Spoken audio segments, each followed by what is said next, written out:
So I was originally gonna do 12.1 today, but I like to do 12.1 with an M&M disbursement. Cause the project, the hypothesis test does a good job going, does the proportion match what's expected? That's 12.1. I didn't bring M&Ms, I done forgot, so I'm gonna bring them on Thursday. So if you like chocolate, Thursday's gonna be a good day for you. Because we will do a little hypothesis test of our own. We'll do some sampling, we'll get some data in here, and we'll test with it in real life. Today, we're gonna do 12.2. Doesn't matter what order we do these in, we've only got 3 left. Before I hit 12.2 though, I want to go over a quick recap of what we've accomplished so far. We have 8 hypothesis tests total. We've done 5 are done.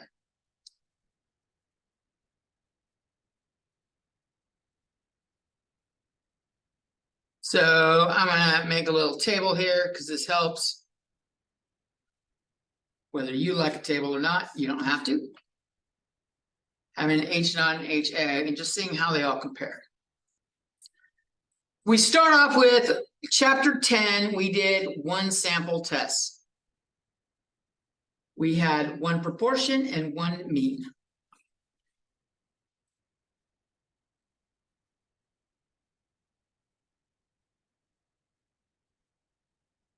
For both H0 and both of them, it was P equals or mu equals some value here. Whatever we think the value is. And rather than writing down not equal to, greater than, or less than a shitload of times, this is going to represent the symbol in this column all the way down. But I'm just going to use not equals right here. P does not equal the value, or mu does not equal the value.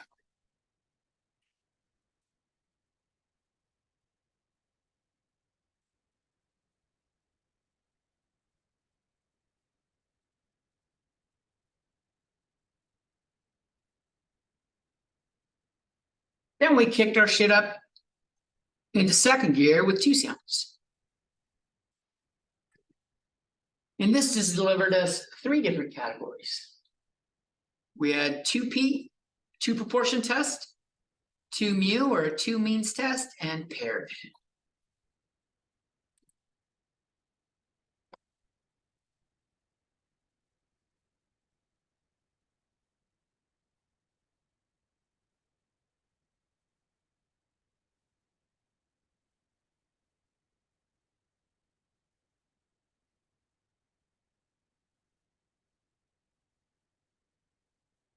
So here, 2P was P1 minus P2 equals 0, and P1 minus P2 does not.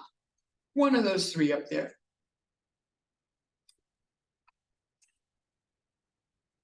The 2 mu test, which was this was 11.1, this was 11.3. I'm doing them out of order right now. And maybe I could put down numbers for these, 10.1 and 10.2. Nope, 10.2 and 10.3. Something like that. I think it has a number like that. The 2 mu test had the same setup as the P test. Mu1 minus mu2 equals 0, and mu1 minus mu2 did not equal 0. And of course, this is what you see in StatCrunch. All of these, you could do the mu2 on the right rather than on the left. Paired, they changed this shit up a little bit. They said mu with a D in it equals 0, and then mu D did not. Where mu D equaled mu1 minus mu2.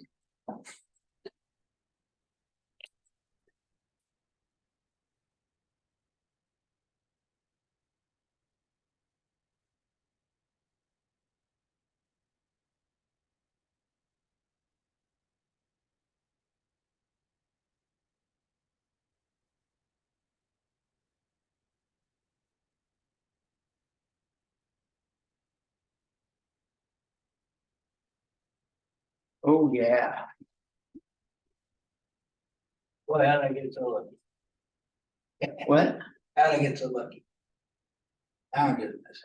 You're blessed. You chose the prime spot. That's all right. This morning, it was a fucking orchestra up here. I did like 4 or 5 in a row, different notes and stuff.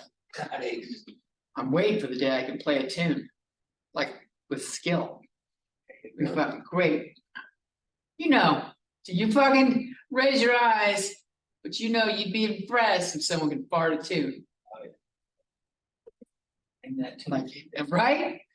How did you hit those notes? I got, good sphincter control. All right, so how did we get here on these? We would go stats. We had the option for proportion stats or T-stats.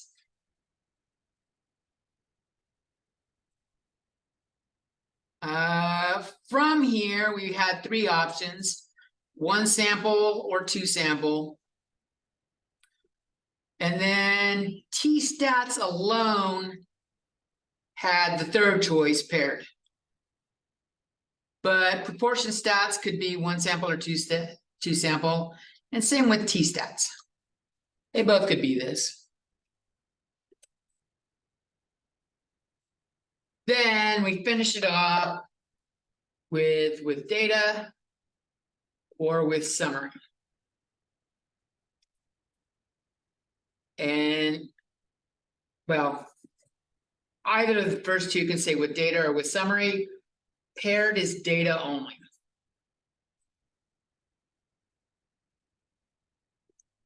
We also have the option of power sample size. That we use to find a good sample size with.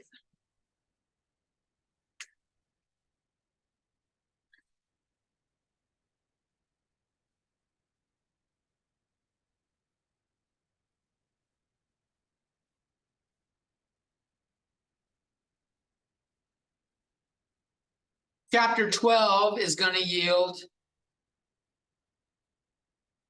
We're going to do 3 or more groups for proportion.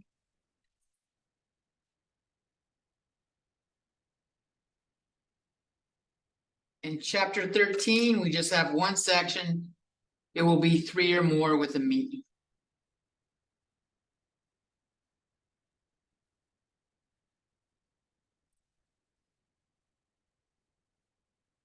We've got 3 tests left to do. Today is one of them.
It's okay.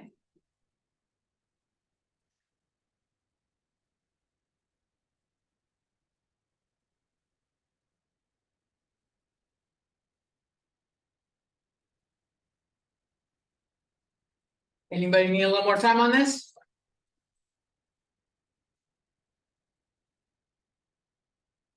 All right. We shall continue to 12.2. So 12.2, we are going to do something called the chi-square test for independence.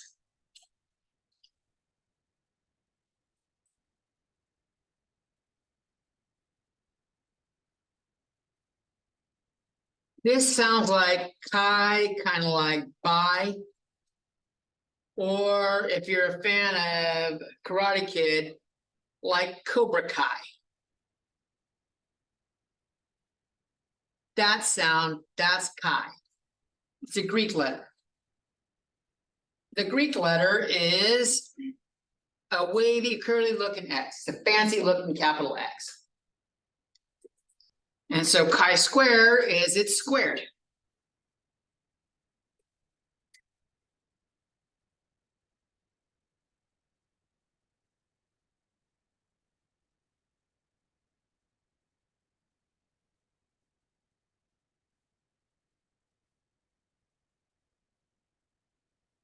Just so you have your info available near the top of your notes, the StatCrunch commands that we're going to follow are such.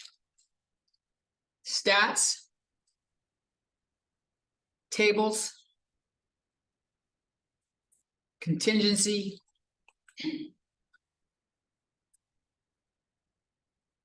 with summary. There is an option with data, but none of the homework problems have with data. I will look at the with data because there's a group in here that this is actually set up for pretty well. The video game group actually has a good setup to do console versus computer versus mobile, and then gender, male versus female, and they could use this test perfectly in their thing. What we are testing for is H naught is the rows and columns are independent.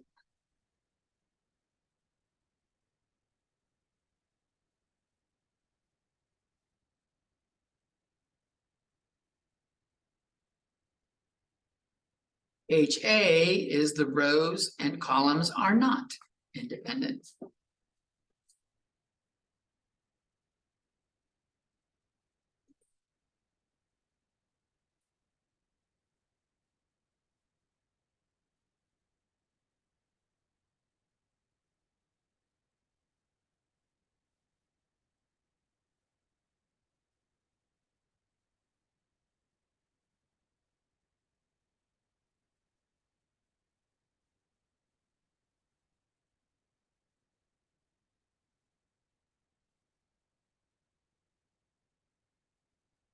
Why is it rows and columns? The group is organized in a table, or data is organized in a table.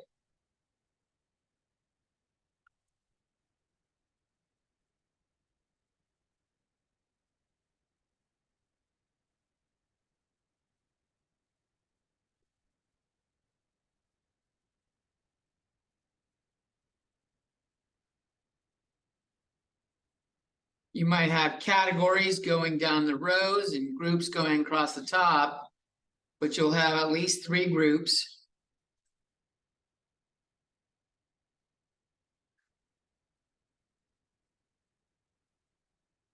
And you can have more than 3 groups is quite doable. And you'll have at least 2 categories.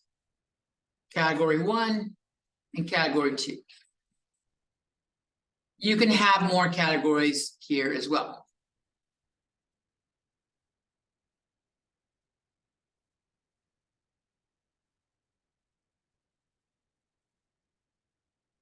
In fact, this is how you should set it up in StatCrunch. This first column needs to have row labels in it. Like you actually need the labels for the rows in the StatCrunch field. It needs to be present. You'll see. So like if you're doing men versus women as the categories, you'll have men and or male and female as 2 different rows. And then like the corresponding responses across here.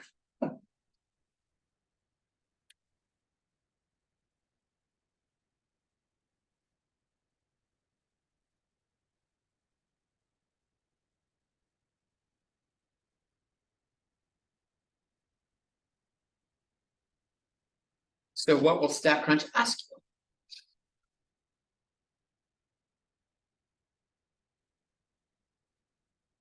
Make sure everyone has a second to write all this stuff down.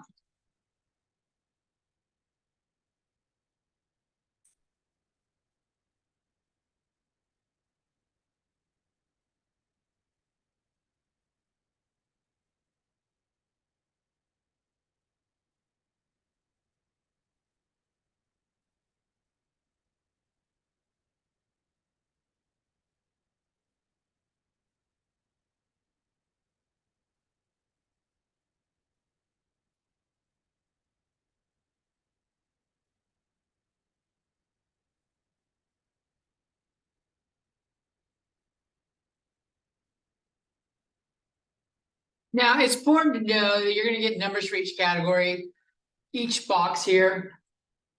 The idea of the null hypothesis is.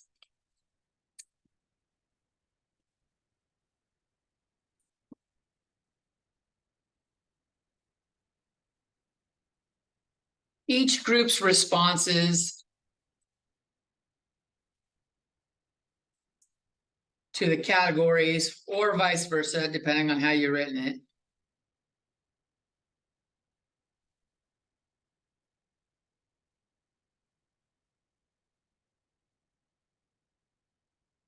Is approximately the same.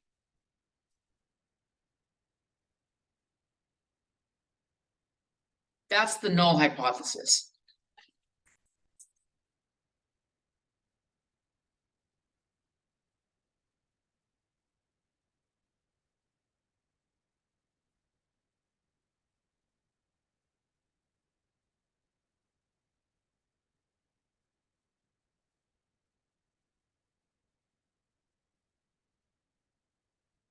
It's worth noting they do all the boxes. You're not looking for all the same boxes.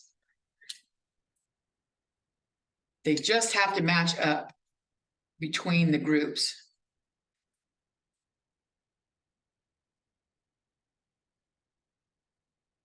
Not all the categories kind of thing.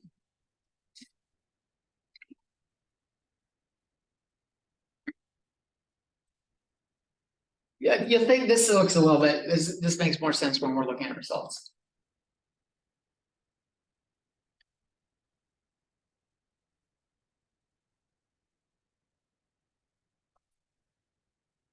There are some requirements for this test.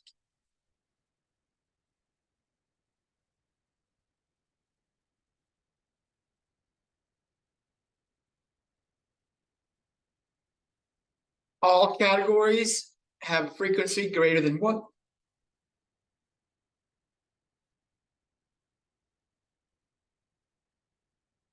Greater than or equal to 1, I should say. We don't want any like categories to have a 0.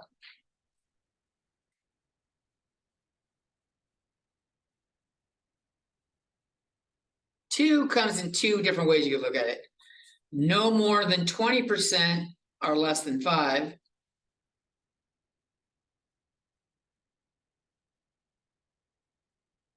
Or you can say 80% or more. No. 80%, at least 80%. Here's the other way. At least 80% is greater than or equal to 5. At least is the opposite of no more. Greater than or equal to.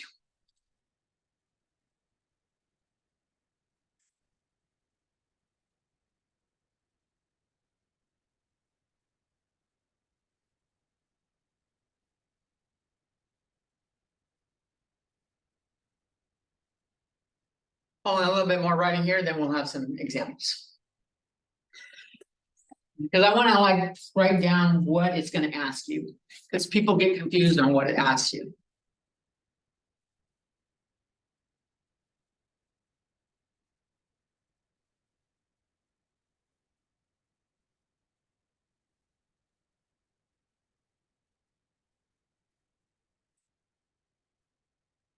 So the first two things it's going to ask is going to ask select columns.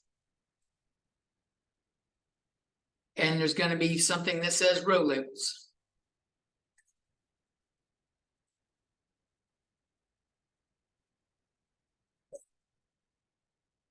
Row labels is choose the column with the row labels.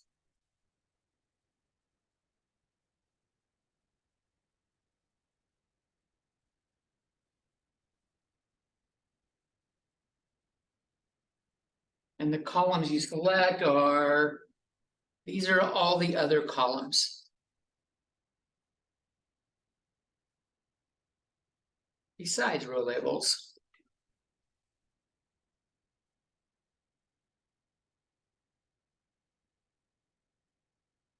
So like group 1, group 2, group 3, group for however many you keep however many you have.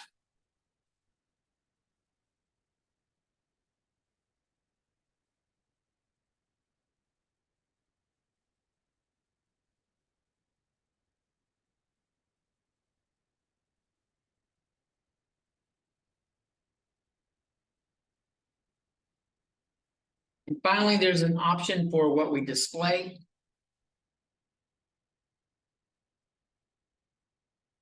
Expected count is a nice generic one that works. Is often what they want.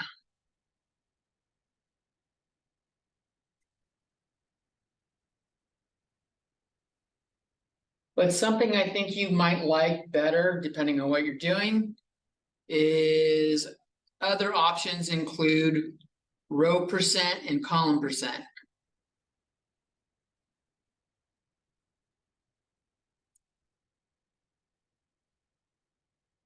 And these two generate relative frequencies. And I'll show you all three of these. But like a lot of times we like looking at relative frequencies, it'll show percentages. Percentages make more sense to us than just numbers.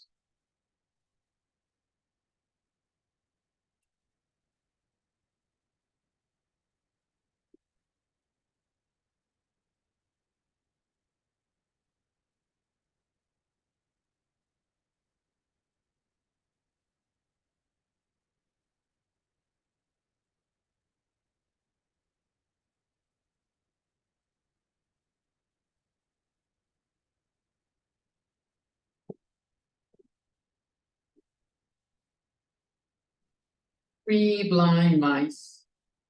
No, that wasn't it, Tim.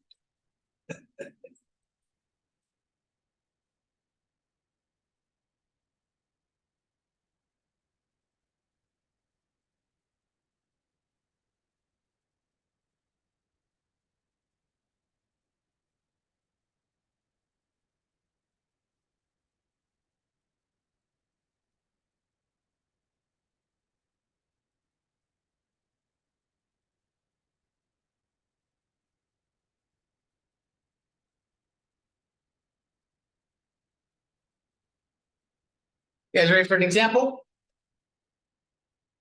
You nodded, but you're still writing. Are you tricking me? Wait, there's more people still writing.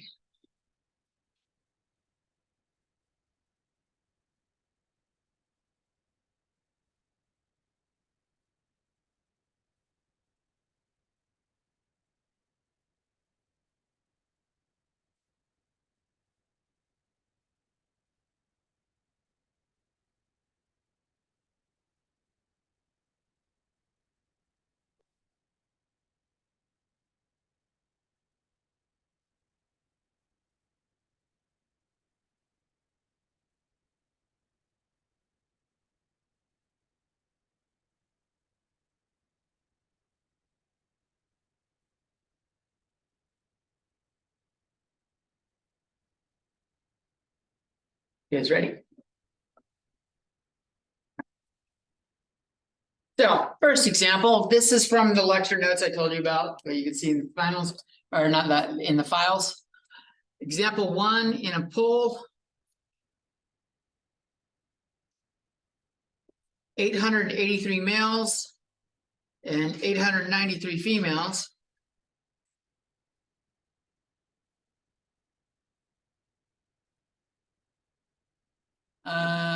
Answered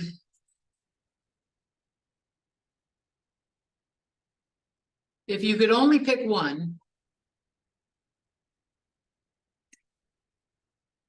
or if you could only have one, would you pick money, health, or love?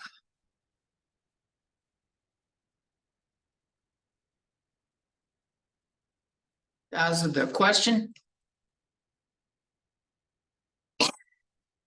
And I will give you the table that was generated.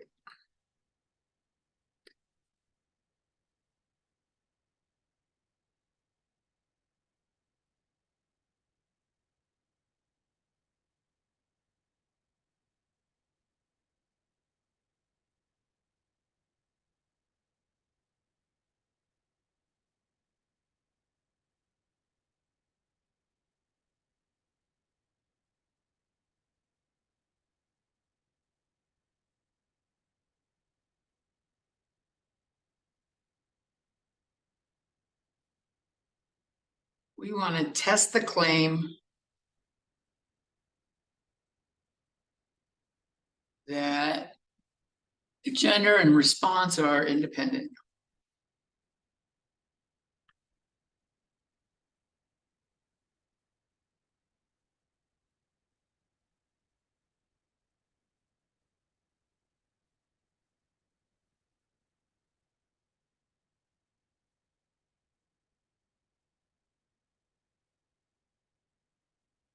And we're gonna do alpha equals 0.05.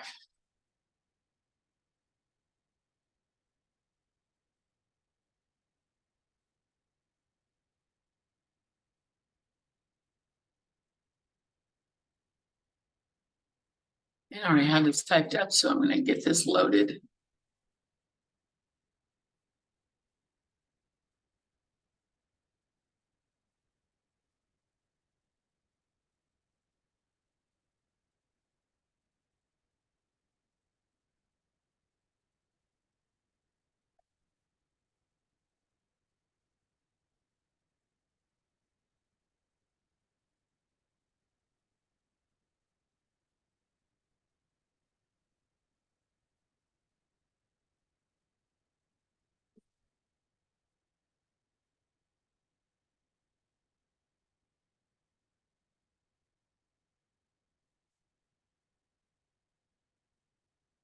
So you'll notice like all the columns have different numbers, but money is the lowest column for all three of them. Health is the highest column for all three, and love is the middle column. That's fine. You can have each column having a different percentage of the overall picture. The question is, do males and females, does being a male or being a female affect how you chose money, health, or love? Or the other way around is the choice of money affected by your gender? Is the choice of health affected by your gender? That's what this test checks. So the null hypothesis, what the p-value is going to show is if they are close enough to each other. That's how we're going to get a p-value. 82 and 46 look pretty close to each other. 446 and 574 are pretty far apart, like really far apart. 355 and 273 are pretty far apart too. If I stop and really think about it, 82 and 46, while they look pretty close to each other, they're only like 40 or so apart. Top one, 82, is like almost double 46. So that's like probably got the biggest difference. I'm guessing gender has an effect here, but we're going to let the computer do all the crunching of the numbers. Okay?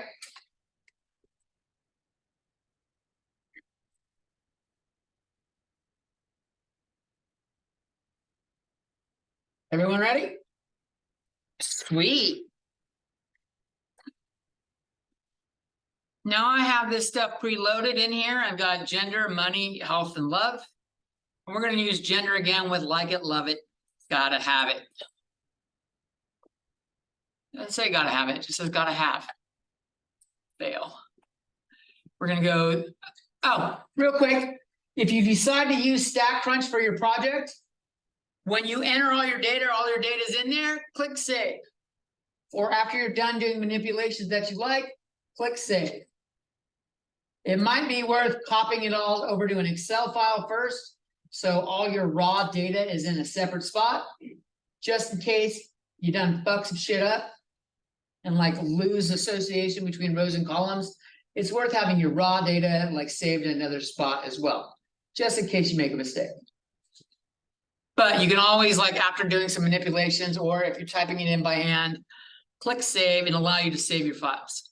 That's how I was able to save this as Jones Hepe chapter 12.2 contingency table. So we're going to do the contingency tables. We go stats, tables, contingency. And here we have a summary. All of chapter 12 and all of chapter 13, the 3 sections we're doing in total, none of them are under proportion stats or t-stats anymore. We know that because there was no more options left. It had 1 sample and 2 sample and paired. And there was no 3-sample option. So the last 3 are located elsewhere. Today, this one is tables contingency summary. I'm going to tell it that my columns with data in it are money, health, and love. And my row labels are in the column marked gender. And I'll click on expected count. There's a lot of hypothesis tests this thing does. But this is an intro to stats class. We're only doing this first one. Chi-square test for independence.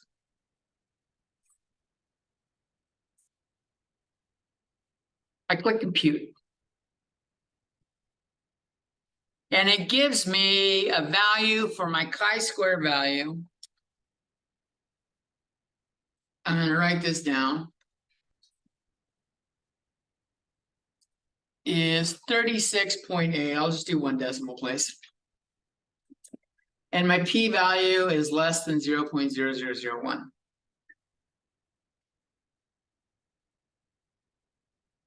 We'll look at the row and percent thing after we go through the full test. I want to point out what you can see here with the expected count. No matter which setup you do for contingency table, it's going to tell you the cell format of the responses you're looking at. So the count is the things that are not parentheses. It's the data we have up here. The parentheses are what we would expect if men and women were the responses were independent of gender. Since more women responded, it was 893 to 883. These numbers are not the same, but they're not the same across the columns either. The question is 82 close to 63? Is 46 close to 64? And that's what they're measuring, how close these numbers are to the expected values. 446 is quite a ways from 507, so is 574 from 512. That was a nice soothing tone. That's what we're looking at. I wonder what else, what are these things? That's kind of neat. Like a level of saturation, the darker the color, the more people picked it. That's an interesting thing. It's called a heat map. Why are they using blue for a heat map? That seems wrong. All right, so I wrote down my responses. We're gonna come over here and we're gonna do our hypothesis test. H0 is, reminder, is rows and columns are independent. You kind of want to write it about what's going on here. So I'm going to rephrase H0 to say gender and response are independent.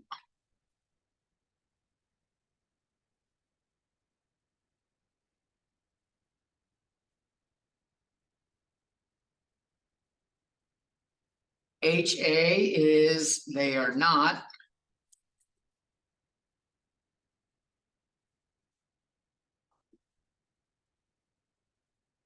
So that's what I'm going to put for my HA, but I'm going to say gender and response are not independent.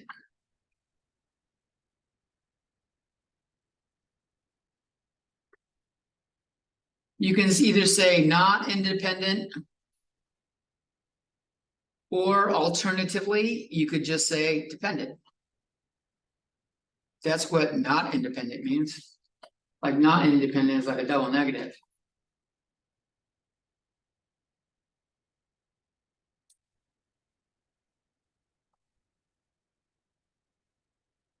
Of the errors I see on the final exam for this question, there's 2 that pop up. One, they fail to recognize this is the chi-square test for independence. The other is they mix up, when they do get it right, they know which test it is.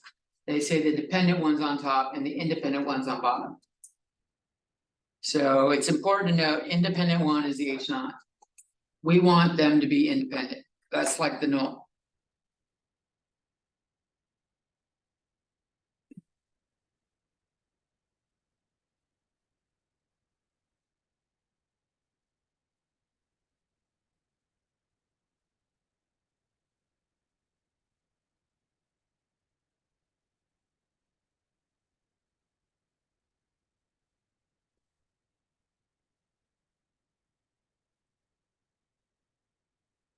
So we had p-value. We have our test stat and p-value listed there. Alpha was given as 0.05. Step 4 is our verdict. We need to make a decision here. So I am going to compare my p-value, which is less than 0.001, and I'm going to compare that to alpha, which is 0.05. How do these two numbers compare?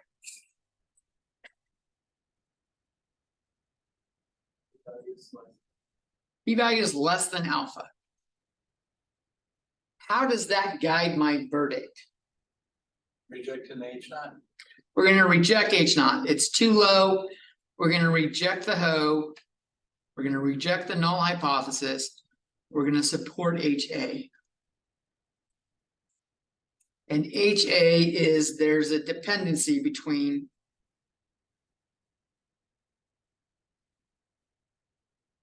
gender and response.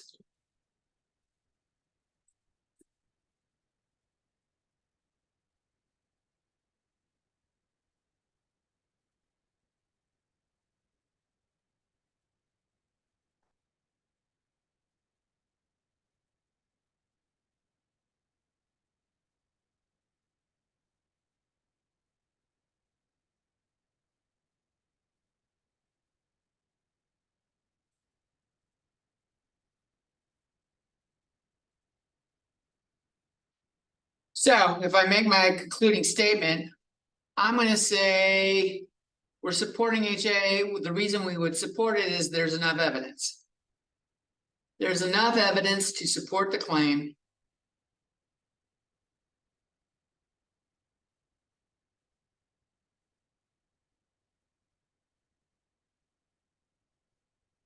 That gender and response to the question are dependent.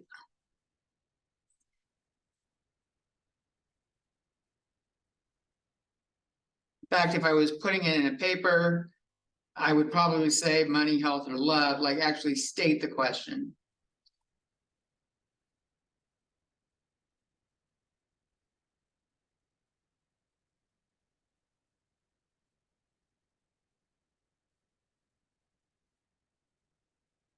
And then at alpha equals 0.05 level of significance.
You guys ready for the next question? Oh, I want to show you what happens if we look at the other categories. This is pretty good stuff. So I'm going to go in and I'm going to edit this to say not expected count, but row percent. Everything else is going to stay the same. Now, if we look at it, it says in parentheses for men, 9.29% or 9.3 for money. Health is 50.5. Love is 40.2. These add up to 100%. So they're telling me of the men, what percent went to each category? 9.3% of men said money. 50% of men said health. 40% of men said love. If we look at women, only 5% said money, 64% said health, almost 2/3, and love was down to 30%.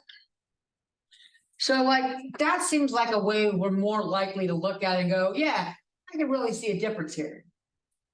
The men were only 50% for health, but women were like almost 65%.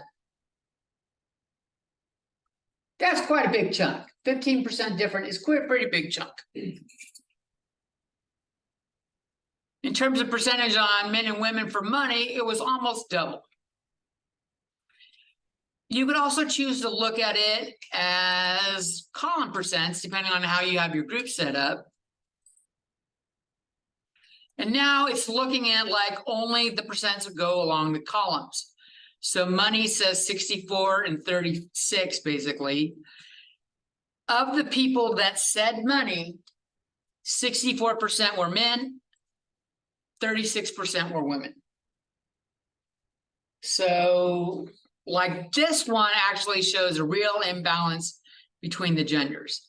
If this were the same, if like the gender didn't matter, these two should be closer to 50%. Health, 43 or 44 versus 56. These are closer to 50% than these two are. And then love is like almost the same thing, but the opposite order. 57 to 43 down here. Interestingly enough, a greater percent of men choose love than women, which trips me out because so many like chick flicks, they're called chick flicks because they're for chicks, but they're like romance shit. But apparently guys want love more than women do, which is kind of deep. You're like, it confuses me. Like, why do we just like try to hide it because we're macho? So we pretend we like those romance things are like, Right. I know I don't enjoy watching romance flicks as much as my wife does, but there are some I do enjoy. I enjoy them a lot when there's comedy in them. If I can fucking laugh during a romance, I'm good to go. But another one that's pretty neat to look at is looking at contributions to chi-square. Like this shows which category had the biggest impact towards getting this value up to 36. And it, oddly enough, was not money, even though they were the farthest separated. It looks like health had the biggest impact towards this chi-square value. I think if you add up all these parentheses, you get that 36.8. So you can see like what's contributing to making that value big. So health has the biggest impact.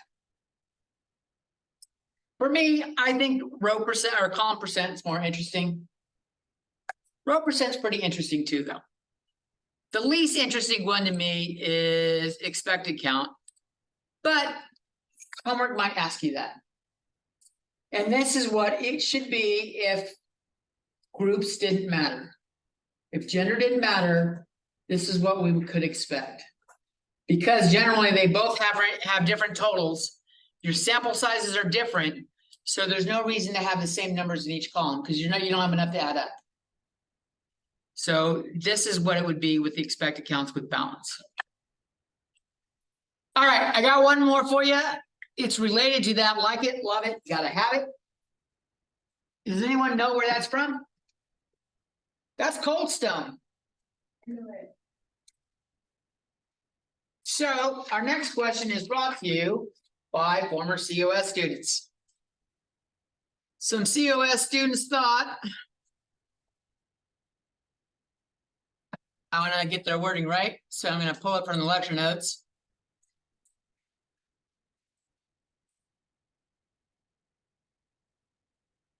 Some COS students worked at Coldstone Creamery.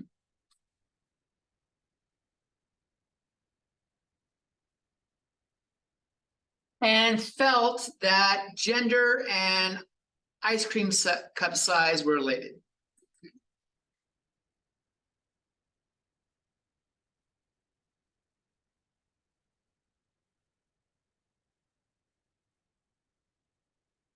Selection, we'll say, were related.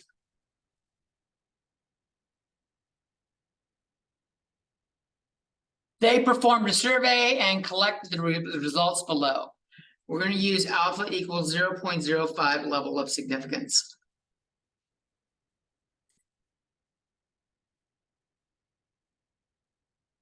Now, when they say they conducted a survey, these were not my students, they were actually for another teacher. I don't know if they asked the people or they just wrote down what they thought. If they asked them,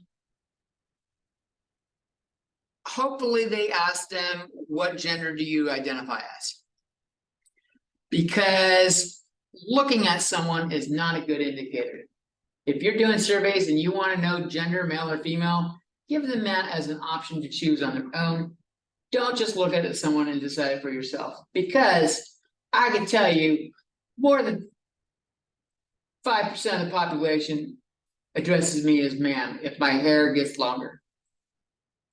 Not more than 5%, but more than 1%. More than 1% addresses me as ma'am. I heard it just the other day. They see like the curly hair is a little bit longer. They see the man boobs. They don't ever look at facial hair. Doesn't matter. My wife hates it. She hates it, so I usually say something. I'll like deepen my voice, but like don't assume gender just by looking at it, because you might be wrong. So like if you're doing it, ask.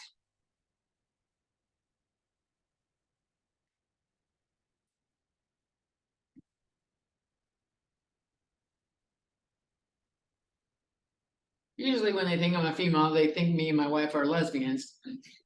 They've nailed my sexual preference, so I don't care. My wife gets pretty upset.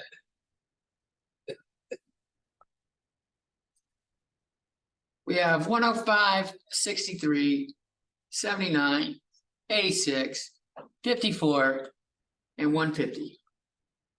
Does that make you feel a little bit better, Angel? Hearing that 1% thing, does that make you feel a little bit better? Because you told me what you thought when you walked in. Yeah. I remember. Yeah. He wasn't sure who he had for the instructor. That was my First thought, and then I spoke. First impression. I think I spoke, and that killed it. I was no longer the hottie that he thought I was. It was crazy back when I was 19. I worked at Kmart, and short-haired person walked up to my line and said, "Have a good day, sir." She's like, "I will," so she quit calling me sir. Oh my gosh. Yeah. She looked at me and she had a baritone voice. It was crazy. Wow, that is crazy. Yeah, it happens. It happens both ways. All right, for this test, step 1 is get H naught and HA. Remember, H naught is independent. HA is dependent. So we're going to write this in terms of what we see here. Gender and selection are independent. I almost said gender and cup size, but that might be misunderstood. Gender and selection for HA are not independent.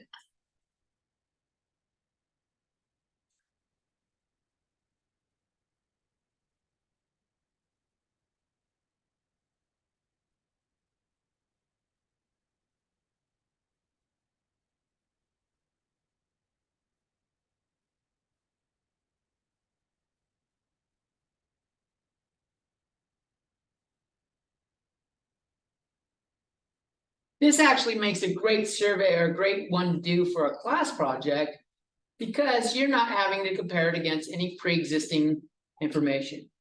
You don't need to go look shit up and go like, what am I gonna say is the default? What's my H naught? I need for the 1 sample and 2 sample, a lot of students want to do the 1 sample one, proportion or means. But then you need like a number to put it against.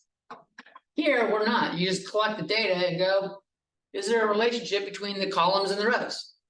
And if you have male and female selected and multiple responses available, like say the video game group could easily have console, computer, and mobile here.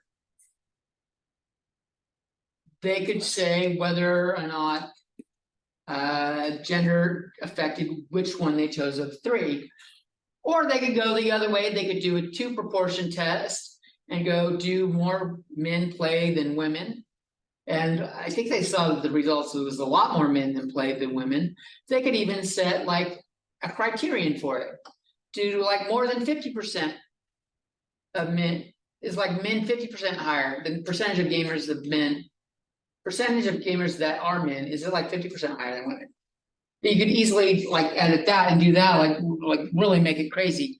Not just check to see if they're equal, because I think you already saw with your data, you know they're nowhere near equal. But this is a nice twist, and you can see whether like gender affected which system you played on of the people that do play. Does that make sense? Gamer group. So I gave everybody else time to write that shit. Oh, I should put down the rest. We have our alpha. We need our test stat. We need our p-value. And we have alpha is 0.05.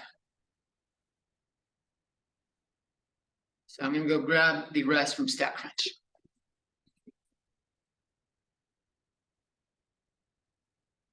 If you want to have fun with it, you can do both. In fact, when you send me your data, if you don't do it, I'm going to look at it myself because I'm curious, like all those things. Does gender affect which system you play on for those that do play? And then like how much of a blowout is it of guys over girls? We could do this test for first question and third question. Because they both have 3. You can have fun with it. You don't have to do just one hypothesis test for your presentation, but you have to do at least one. If you want to impress, you do more. I'll figure out how to come to one. It does. You could do genres across the top and genders down the column like this, gender and then genre up top. You can have a lot of genres. It doesn't have to just be 3. Like you could have simulation, shooter, adventure, RPG. We'll be able at 6. That's fine. You can have 6 columns of data and going like, does gender affect it? So then that would be a 2 sample, right? No, you could do it just like this. Oh. With 6 columns. 6 columns, okay. All right. Like it meant like this. You would have like simulation, shooter, adventure, RPG, racing is probably a category on the list. If you didn't put racing, you missed a big group. Sports. All right, so I've got gender over here, so I didn't retype it as another thing. We're gonna go stats, tables, contingency, with summary. There's got to be a way to do it with data. So when you have the data, because data is an option, when the video game has your data and you want to look at this, we can explore looking at how the data thing sets up goes. We can do it together if you want. Okay. We're gonna do like it, love it, gotta have it for the columns. The row labels are in gender. And I'm gonna do column percent here.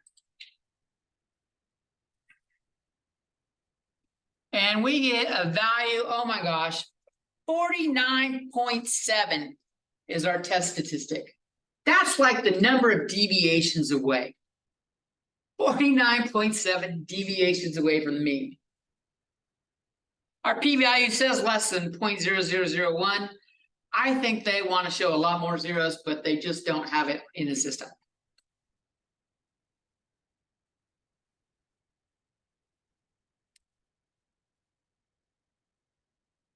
So I pulled the information I need from there. We'll go back and look at it in a second. I wish I had. I wanted you to like first look at data and go, what do you think is going to happen? Like, it's good to have a good idea of looking at what you think might happen. If I'm looking at it, this is like small, medium, and large. That's how the cup sizes are labeled. So like almost double the women pick small, almost triple the min pick large. I'm thinking just by looking at the data, gender has an impact. The mediums are pretty close to each other. And we see with the p-value that we are in fact going to do what here? What is our verdict here?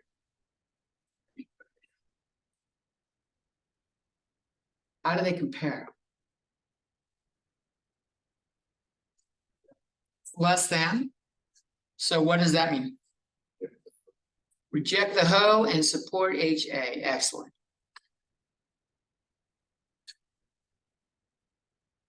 HA where they were not independent. There is sufficient evidence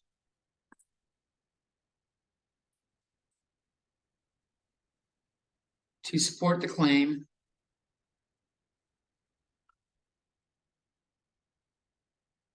that I would go with gender affected ice cream cup size selection. Or just ice cream size in general. And I'm going to say at Cold Stone Creameries, because I don't know if Baskin Robbins has a different breakout, but I suspect not. At alpha equals 0.01 level of significance.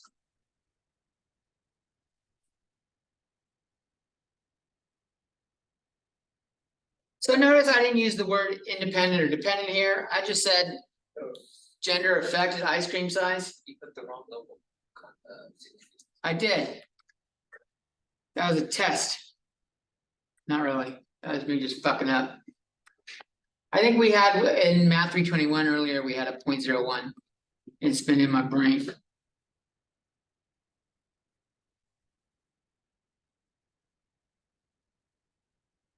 That's it for today.